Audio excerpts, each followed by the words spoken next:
അസ്സലാമു അലൈക്കും. നമ്മൾ വിശദീകരിച്ച കാര്യം നഫ്സിനെ കുറിച്ചിട്ടാണല്ലോ.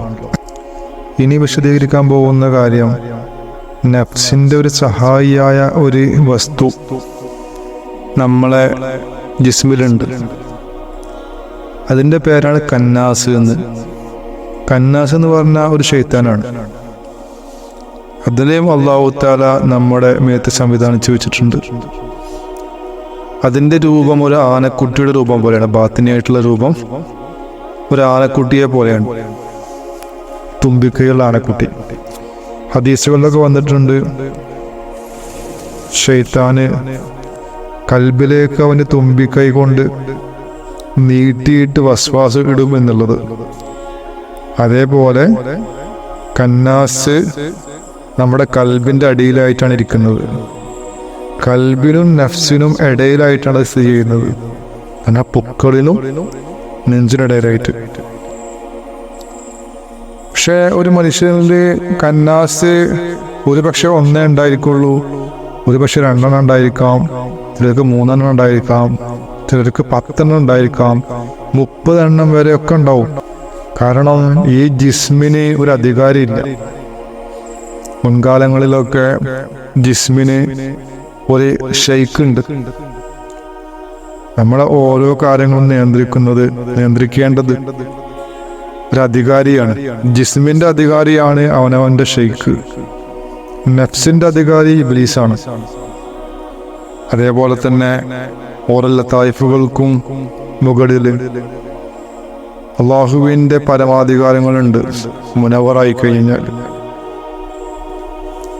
പക്ഷേ ജിസ്മിന്റെ കാവൽക്കാരനായ മുർഷിദ് ഇല്ല എങ്കിൽ അതിലേക്ക് തോന്നിയവർക്കെല്ലാം ഒന്ന് കയറാൻ പറ്റും. പോകാനും കയറാനും പറ്റുന്ന കാലിയായ വീടിനെ പോലാവും. പക്ഷെ മുൻകാലങ്ങളിൽ ഷെയ്ഖുള്ളവർക്ക് അങ്ങനെ സാധിക്കൂല. ഷെയ്ഖുള്ളവരിലേക്ക് ഏതെങ്കിലും ശൈത്താനെ കയറാൻ സാധിക്കുമായിരുന്നില്ല. കാരണം പ്രൊട്ടക്ഷൻ ഉണ്ട്, കാവൽക്കാരനുണ്ട്. പക്ഷെ ഇന്ന് കാലങ്ങളിൽ ഈ തസൂഫിൽ ആർക്കും വിശ്വാസമില്ല, ഷെയ്ഖിൽ വിശ്വാസമില്ല.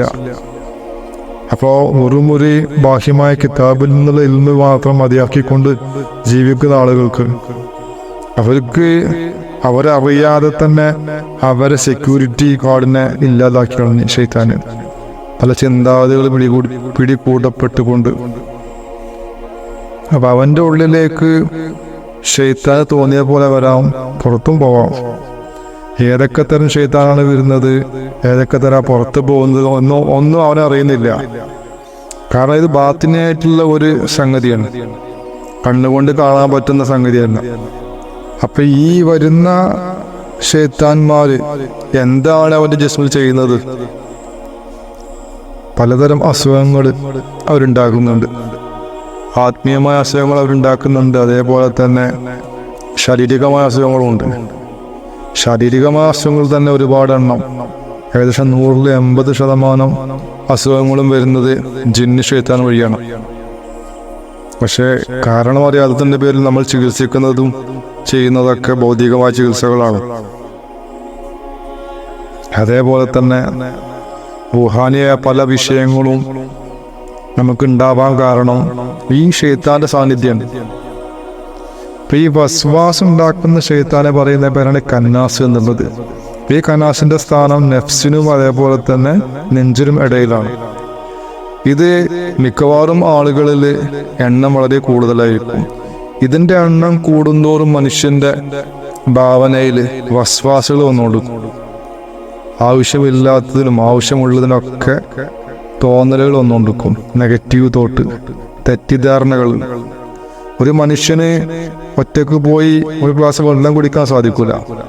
അങ്ങനെ കുടിക്കുന്നത് ഈ വസ്വാസുകാരന്റെ കണ്ണിൽ പെട്ട് കഴിഞ്ഞു കഴിഞ്ഞാൽ ആൾ ചിന്തിക്കും, എന്തിനാണ് അയാൾ ഒറ്റക്ക് പോയിരുന്ന് കുടിക്കുന്നത്? ഇതിലെന്തോ രഹസ്യമുണ്ട്. അയാൾ ലഹരിപാനീയമായി കുടിക്കുന്നത്. അല്ല എങ്കിൽ ഒറ്റക്ക് പോയിരുന്ന് കുടിക്കേണ്ട ആവശ്യമില്ല എന്ന് ചിന്തിക്കും. അങ്ങനെ അവൻ കാണുന്ന കാര്യങ്ങളിലും കേൾക്കുന്ന കാര്യങ്ങളിലും ചിന്തിക്കുന്ന കാര്യങ്ങളും വായിക്കുന്ന കാര്യങ്ങളും എല്ലാം വസ്വാസം എന്ന് പറയും. എല്ലാം നെഗറ്റീവ് ആയിരിക്കും, പോസിറ്റീവായ ചിന്ത വരികയില്ല. ഇതാണ് വസ്വാസുള്ളവന്റെ അവസ്ഥ.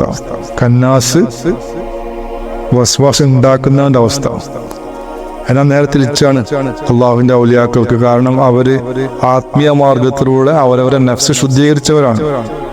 അതോടുകൂടി കൽബിൽ വെളിച്ചം വന്ന കാരണം ആ വെളിച്ചത്തിന്റെ സ്ട്രെങ്ത് കൊണ്ട്, പവർ കൊണ്ട് അവരിലെ ഉള്ളിലുള്ള ഈ വസ്വാസം ഉണ്ടാക്കുന്ന കന്നാസ് കരിഞ്ഞു പോയതാണ്, അല്ലെങ്കിൽ അവരെ വിട്ടുപോയതാണ്. അതുകൊണ്ട് അവരവന്റെ വസ്വാസം ഉണ്ടാക്കാനാണ് സാധിക്കൂല. അത്തരക്കാർക്ക് തിന്മയും നന്മയായി തോന്നുള്ളൂ.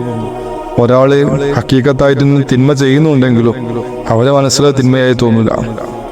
ഒരാൾ കള്ള് കുടിക്കുകയാണെങ്കിൽ ഇവർ ചിന്തിക്കും കള്ളല്ല, അവർ കുടിക്കുന്നത് വല്ല ജ്യൂസോ വെള്ളമോ ആയിരിക്കും എന്നുള്ളത്. എന്നാൽ കണ്ണുകൊണ്ട് കണ്ട് ബോധ്യപ്പെട്ടാൽ പോലും അവർ ചിന്തിക്കുക എന്താണ്, ഇത് കള്ളാണെങ്കിലും ഒരുപക്ഷെ അവൻ ചിന്തിക്കുന്നത് എന്തിനായിരിക്കും, അവൻ കുടിക്കുന്നത് എന്തിനായിരിക്കും, അവരെ ദാഹം കൂടുതലായ കാരണം, മറ്റു പാനീയങ്ങൾ കിട്ടാത്ത കാരണമായിരിക്കും, അല്ലാതെ അവൻ കള്ളുടിക്കാൻ യാതൊരു സാധ്യതയില്ല എന്നുള്ള അനുമാനത്തിലെത്തും. അള്ളാന്റെ ഔലിയാക്കൾക്ക് ഇങ്ങനെ സദ്ഭാവനകൾ ഉണ്ടാവും. എന്നാൽ ശൈത്താനിരിക്കുന്ന ആളുകൾക്കൊക്കെ ദുർഭാവനകൾ ഉണ്ടാവും. പക്ഷെ അതിന്റെ കേന്ദ്രം ഈ കന്നാസിൽ നിന്നാണ്. ഇത്തരം കന്നാസുകളിൽ നിന്ന് രക്ഷപ്പെടാനാണ് അല്ലാഹു തആല ഖുർആനിലെ ഒരു സൂറത്ത് ഇറക്കിയത്, സൂറത്തുൻ നാസ്. അല്ലദീ യുവസ്വിസു ഫി സുദൂരിൻ നാസ് മിനൽ ജിന്നത്തി വന്നാസ് എന്ന് പറയുന്നിടത്ത് അല്ലാഹു തആല പറയുന്നുണ്ട്, ഇത്തരം വസ്വാസം ഉണ്ടാക്കുന്ന കന്നാസുകളിൽ നിന്ന് രക്ഷ നേടാൻ വേണ്ടി കണ്ടു. കാരണം ഇത് വലിയൊരു സംഭവമാണ്, വലിയ ഒരു വിഷയമാണ്. അതിൽ നിന്ന് രക്ഷ വേണമെങ്കിൽ പ്രാർത്ഥിക്കണം അള്ളാഹുവിനോട്. ഷുവർ നാവ് കൊണ്ടുള്ള പ്രാർത്ഥന ഇവിടെയും പ്രയോജനം ചെയ്യൂല.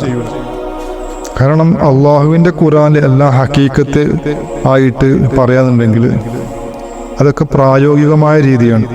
വെറും നാവ് കൊണ്ടുള്ള അധരവ്യായാമം അല്ല. നാവിന് പ്രസക്തി ഇല്ല. മൂല്യാക്കന്മാര് പറയുന്ന പോലെ നാവില് ഒരുപാട് നമ്മൾ മനസ്സിലാക്കുന്ന പോലെ നാവ് കൊണ്ട് ചലിപ്പിച്ചുകൊണ്ട് ഒരുപാട് നല്ല കാര്യം പറയുന്നവര്, നാവിന്റെ സാഹിത്യ സമ്പുഷ്ടമായ നാവുള്ളവര്, അവരൊന്നും ആലിമ്യങ്ങളല്ല, നേരെ മറിച്ച് മുനാഫിക്കങ്ങളാവാൻ സാധ്യതയുണ്ട്. കാരണം അത്തരം ഒരുപാട് ഹദീസുകൾ വേണമെന്നുണ്ടെങ്കിൽ എനിക്ക് തന്നെ കാണിച്ചു തരാൻ പറ്റും, ആ വിഷയത്തിൽ വന്നിട്ടുണ്ട്. അപ്പൊ നാവ് കൊണ്ടുള്ള വിഷയം അല്ല അള്ളാഹു നോക്കുന്നത്, അവനവന്റെ നെയ്യത്ത്, കൽബ്. നമ്മൾ നിരന്തരം ഹിദായത്ത് ചോദിക്കുന്നുണ്ട്. 17 വട്ടം ഹിദായത്ത് ചോദിച്ചിട്ട് ഹിദായത്ത് എങ്ങനെ കിട്ടാതിരിക്കുന്നത്? ഒരു വട്ടം ചോദിച്ചാൽ മതി ഹിദായത്ത് അള്ളാഹുവിനോട്.